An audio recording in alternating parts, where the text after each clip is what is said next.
Another reaction video patungkol nga po dito sa video ni Kuya Niel.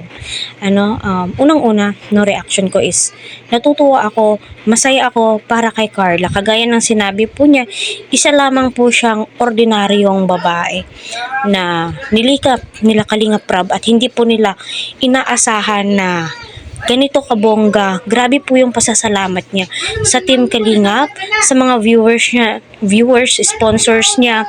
No, para sa akin, deserve na deserve mo yan, Carla, kasi nga nakikita ko is napakaginto ng kanyang puso, napaka-humble niya.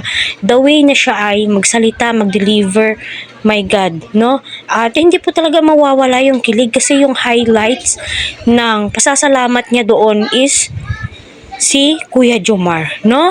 Na-appreciate niya. My God, sana all na lang po talaga, no? Kaya patuloy po natin suportahan si Kalingap Rab, Kuya Val, at ang buong Team Kalingap. Huwag po natin skip ang kanilang ads. So kumpirmado na nga ba ito?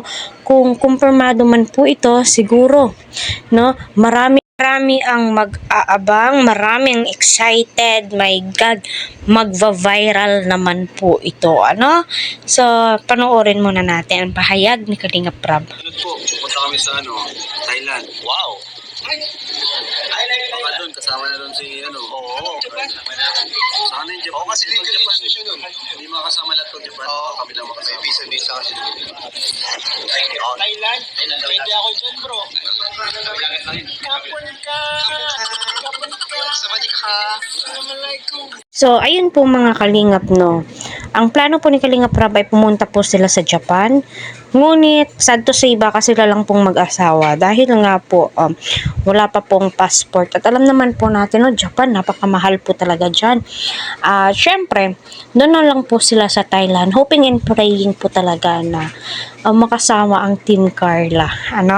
Ang Team Jomcar. Kasi nga po, grabe po talaga yung saya na ibinibigay po nila sa kanilang mga supporters. Iba po yung pang good vibes po nila, iba po yung kilig po nila. Kaya kung ano man po yung mga natatamasa ni Carla ngayon is para sa akin deserve na deserve po niya yan. At pahalagahan, pahalagahan natin kung ano yung ibinibigay ng Team Kalingap kasi yun po yung pinaka-importante.